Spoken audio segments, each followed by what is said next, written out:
7 bonnes raisons de choisir Voyage Antillais. Voyage Antillais est une agence antillaise depuis plus de 50 ans.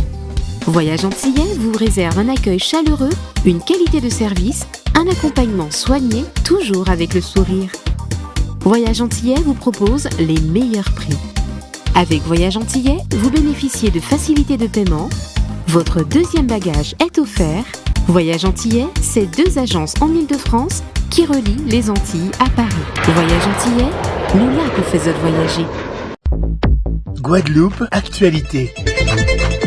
Suite à la démission de Jean-Louis Francisque de la présidence du SMGEAG, de nouvelles élections se sont tenues aujourd'hui. 2 candidats étaient en liste, Henri Yakou, conseiller communautaire à la CANBT, et Ferdi Louisi, actuel maire de Goyave, vice-président du conseil départemental et président du parc national.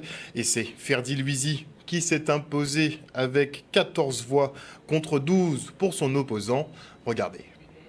Aujourd'hui, le résultat s'est exprimé. Je crois que l'ensemble des membres du comité se sont exprimés, m'ont permis d'être élu président du SMGEAG pour redresser une situation qui est somme toute difficile et pour laquelle nous aurons besoin de toute la population de la Guadeloupe, à la fois tous les acteurs de notre territoire, dont les élus, dont la société civile, dont les salariés, dont les usagers, dont moi-même et les autres élus nous faisons partie. On a un combat commun à mener, qui est celui de sauver ce patrimoine guadeloupéen, qui est celui de l'eau. Et pour cela, je pense à nos usagers, qui doivent avoir de l'eau potable dans leur robinet en permanence. Je pense à nos scolaires, un engagement fort pour qu'il n'y ait pas d'absence de jours scolaires pour les enfants parce qu'il n'y aura pas d'eau. Je pense au monde économique également, un message clair, parce qu'on a besoin de l'eau pour assurer le développement de notre territoire. Et je pense aussi à faire en sorte que nous puissions travailler en toute transparence et sur des performances. Une organisation de gouvernance à repenser, à réorganiser, mais surtout une administration qui doit être au service des Guadeloupéens. Ça fait à peine 5 minutes que je suis élu, mais je suis déterminé, avec les membres du conseil, du bureau et du comité, à faire en sorte que nous puissions responsabiliser tout un chacun et que nous allions tout de suite sur le terrain pour régler les problèmes. Il ne faut pas attendre. On est dans une urgence absolue et l'heure n'est pas de se dire « réjouissons-nous d'une élection ». L'heure est de se dire « mettons-nous au travail dès maintenant, dès la minute qui suit ». Je considère qu'aujourd'hui, tout ce qui doit être fait aurait déjà dû être fait et il sera fait. Et donc, je ne me dis pas dans 6 mois, dans 1 an, c'est maintenant. On est déjà au boulot. Dès aujourd'hui, nous sommes au travail parce que les Guadeloupéens attendent beaucoup de nous au niveau du SMGEAG et nous ne devons pas les décevoir. Je ferai en sorte que le travail de redressement financier que nous avons accompli avec le SIAG, on puisse le retrouver aujourd'hui et faire en sorte que la population soit satisfaite. Un objectif clair, allons-y, pouvoir d'achat, de l'eau dans les robinets, l'assainissement, et puis les autres compétences qui sont dévolues au SMGEAG et que nous devons mettre en œuvre pour faire en sorte que les EPCI soient satisfaites du travail qui sera réalisé au niveau du SMGEAG.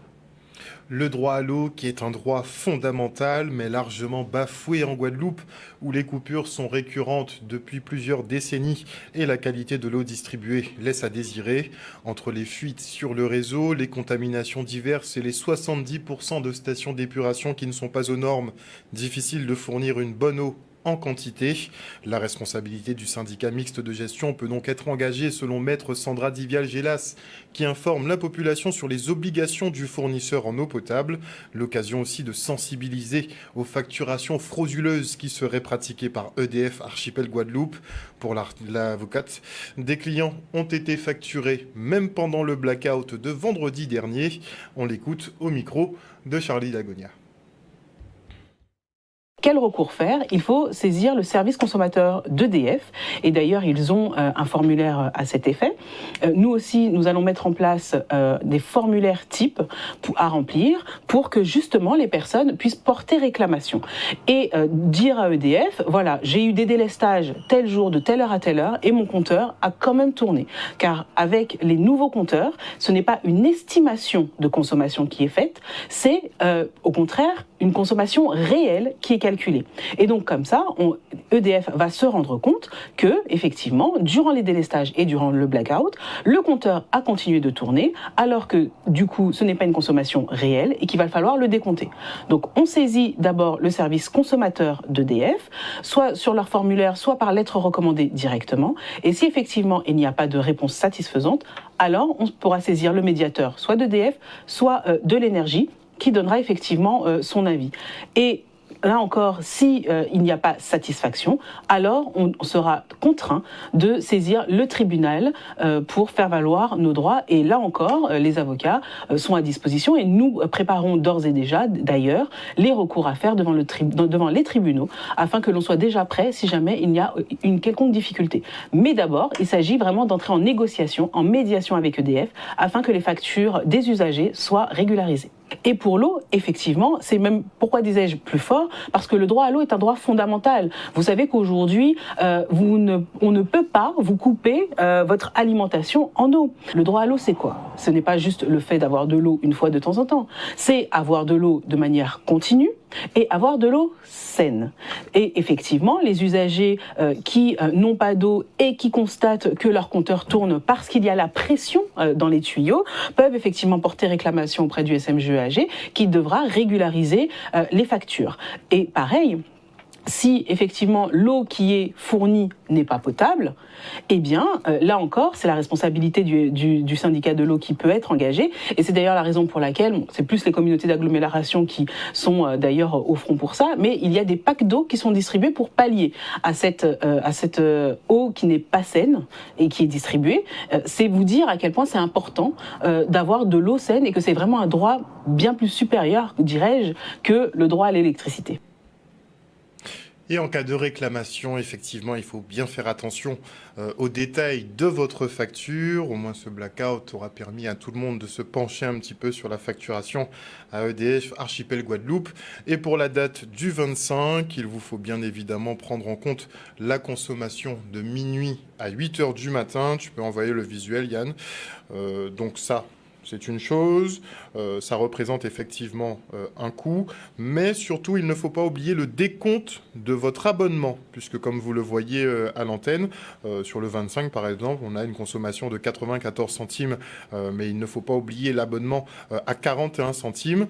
Et si on va effectivement dans le quotidien, dans le détail justement, pas quotidien, le détail horaire, pardonnez-moi, c'est là effectivement qu'on voit ces petits pics de consommation à 0,2 centimes à partir de 8 heures, puisque la coupure donc est survenue à 8 heures le matin. Donc vous avez ces petits décomptes de 0,02 centimes qui sont faits chaque heure, mais il faudra voir effectivement s'il ne s'agit pas de l'abonnement, du paiement de l'abonnement. Est-ce que EDF justement ne matérialise pas le paiement de l'abonnement heure par heure, puisqu'ils le font par jour et ils le font aussi sur le mois, et quand on fait un cumul on arrive aux alentours de 48 centimes, donc c'est à se demander si ce n'est pas l'équivalent effectivement du prix de l'abonnement qu'on paye tous les mois à EDF Archipel Guadeloupe. On attend effectivement leur précision. Et à BMAO, on sensibilise les personnels communaux et le tout public aux accidents vasculaires cérébraux qui touchent 2 à 3 personnes par jour sur l'archipel. Une prise en charge rapide peut éviter des situations d'handicap. Il est donc essentiel que chacun puisse rapidement identifier les signes avant-coureurs de l'AVC, à savoir le visage qui s'affaisse ou se paralyse, la bouche de travers, des difficultés à lever les bras ou marcher correctement, une perte soudaine d'équilibre ou encore des troubles de la vue ou de la parole. Le reportage.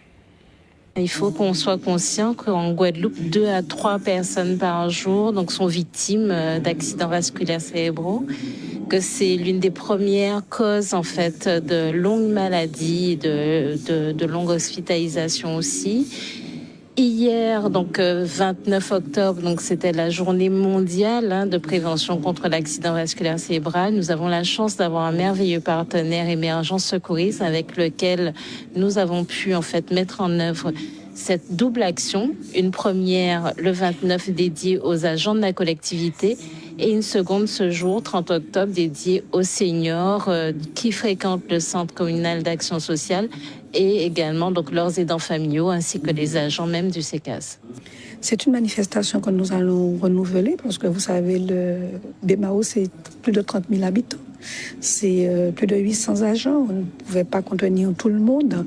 Alors, donc, vous l'avez vu, ce sont des ateliers et non une conférence, puisque à travers les ateliers, il est question aussi d'avoir des cas pratiques où on montre, on a montré aux agents et aujourd'hui à nos aînés comment agir pour sauver quelqu'un, les gestes qui sauvent, les signes détecteurs avant-coureurs qu'il faut être capable de détecter sous forme d'atelier. Tout le monde est sensibilisé aux gestes de premier secours. On peut intervenir rapidement et éviter l'aggravation de l'état d'une victime. Parce qu'il faut savoir qu'un AVC, peut-être l'AVC ischémique, qui est un caillot qui se loge au niveau du cerveau, peut être résorbé en moins de 4 heures.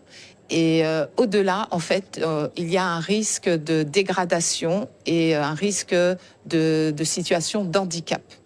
Donc pour éviter que la victime se retrouve en situation de handicap ou décède, il est important que tout le monde connaisse les gestes de base, qui sont des gestes simples. Et également, tout à l'heure, les participants vont apprendre à alerter les secours efficacement, parce que si on n'explique pas correctement les symptômes que nous voyons, on peut peut-être passer à côté. Le SAMU peut dire de rappeler plus tard et en fin de compte, l'état de la victime peut s'aggraver. Et on se rend maintenant à la maison départementale à Gosier pour les 50 ans de la protection maternelle infantile. Aujourd'hui, c'est 50 ans pour la PMI. Nous avons tenu à célébrer ce moment. Il faut rappeler le parcours effectué depuis. Nous avons rappelé quelles étaient les conditions sanitaires et de santé en Guadeloupe il y a 50 ans. Les intervenants ont rappelé quelle était cette situation. Nous avions toutes les maladies liées aux enfants, des grossesses difficiles, manque de soins, des conditions de vie aussi très dégradées, très vétustes. Et depuis, il y a eu tout un ensemble de prises en charge. La mortalité infantile a fortement baissé. Il faut rappeler de 40 enfants pour 1000 naissances. Aujourd'hui, nous en sommes à 10. Donc, il faut saluer ce parcours. Saluer aussi les efforts qui ont été faits par les pionnières comme Madame Romana, comme le docteur Amouzin également. Les actions de la PMI, les moyens de la PMI se sont renforcés. On a une action qui est extrêmement proche de nos concitoyens, de nos usagers. Et donc, on a des indicateurs aujourd'hui qui sont encore défavorables par rapport à l'Hexagone. On a des taux de grossesse non désirée, de surcharge pondérale qui sont plus importants que dans l'Hexagone. Pour autant, on constate quand même une très, très nette amélioration par rapport aux années 70, au moment où la PMI a été créée. Je vois qu'il y a des choses qui changent en termes de prévention au niveau des protection maternelle infantile par rapport au taux de mortalité infantile. C'est ça qui m'a interpellée par rapport en 67 et maintenant. C'est pas comparable le nombre de taux de mortalité infantile. Donc il y a des choses qui s'évoluent favorablement. Mais nous, on innove. On veut encore, ça sera encore plus performante et excellente et efficiente. Donc à l'avenir, ce qu'on souhaite faire, c'est surtout rendre la PMI encore plus accessible en communiquant davantage sur notre offre de services. Peu de gens aujourd'hui connaissent la PMI dans son rôle d'universalité, c'est-à-dire qu'on accueille l'ensemble des femmes enceintes, l'ensemble des enfants. On n'est pas réservé à une certaine catégorie de la population. On est là pour accueillir tout le monde. On a des centres locaux dans l'ensemble des communes de la Guadeloupe. Donc on a une action qui est vraiment de proximité. Et notre objectif dans les années à venir, c'est de renforcer cet accès aux soins et de renforcer du coup toute l'action qui est mise en œuvre par la PMI par ce biais-là. Et dans le cadre de la Cité de l'Emploi, des chefs d'entreprise vont à la rencontre des jeunes issus de quartiers difficiles.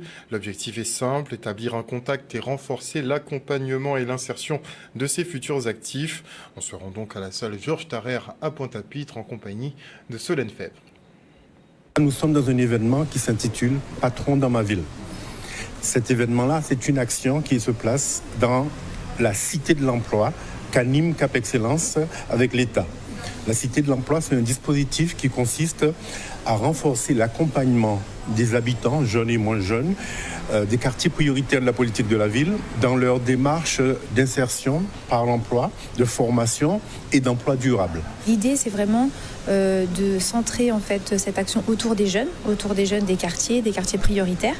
Et l'idée, c'est de faire venir les entreprises dans les quartiers, donc vraiment aller vers ces jeunes pour favoriser une rencontre et une discussion autour de leur projet d'insertion professionnelle.